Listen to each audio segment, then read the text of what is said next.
දැන් අද ජනාධිපතිවරයා පැහැදිලිවම කියනවානේ මේ සභා ස්ථාවර දුවන දෙන්නේ නැහැ කියලා.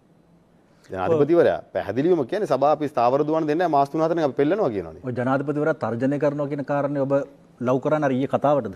නෑ ඊයේ කතාව සහ මැතිවරණ කාලත් සීමාව තුළ හැසිරීම සහ මැතිවරණය පස්සේ හැසිරීම.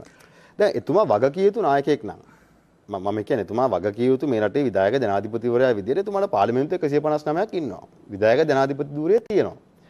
එතුමාට වගකීමක් තියෙනවා මේ මැතිවරණ ක්‍රමය තුල සභා ස්ථාවර වෙන්නේ නැත්නම් ස්ථාවරභාවයක් පේන්නේත් නැත්නම් ඒ සඳහා මැදිහත් වෙලා අදාළ ජන සංයුතිය නැත්නම් මන්ත්‍රීවරුන්ගේ තේරිපත් වීමේ සංයුතියට අනුකූලව සභා පිහිටවන ඉඩ දීලා තමන්ට තියෙන බලය අනුව 150ට වඩා මන්ත්‍රීන් ඉන්නවයි තමන් පිහිටවලා මේ සභා ස්ථාවර කරන්න. දැන් මේ යන විදියට ජනාධිපතිවරයාගේ මේ හැසිරීම මත මදුෂාන් මේ සභා තුල යම් මිනිස්සු තුල සහ මේ മന്ത്രിවරු අතර යම් චකිතයක් ඇති වෙලා සභා අස්ථාවර වෙන්න තියෙන ප්‍රවණතාවය වැඩි වෙනවා මිසක් ස්ථාවර වෙන්න තියෙන ප්‍රවණතාවය වැඩි වෙන්නේ නැහැ. ඒ හින්දා මම හිතන්නේ එතුමා කළ යුත්තේ මේ විපක්ෂයෙන් අපිට බයින එක නෙවෙයි. එතුමා මේ වෙලාවේ කරන්න ඕනේ සභා ස්ථාවර කරන්න මැදිහත් වෙන එක. හැබැයි එතුමා එක නොකරන එක එතුමාගේ දේශපාලන විග්‍රහය, එතුමාගේ දේශපාලන හැසිරීම ඒක මට අදාළ නැහැ. හැබැයි මම හිතනවා අපිට වගකීමක් තියෙනවා.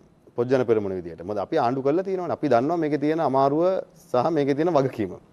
ආණ්ඩු කරපු නැති අයට බලයට ආවට පස්සේ ඔළුව කහ කහ වාඩි වෙලා බලන් ඉන්න වෙනවා. දැන් ඒකනේ වෙලා තියෙන්නේ. ඒ හින්දා අපි පැහැදිලිවම ඉන්නේ එක් එක් සභාවල ස්ථාවරත්වය වෙනුවෙන් අපේ ජනමතය අපි පාවිච්චි කළ යුතුයි කියන කාරණේ.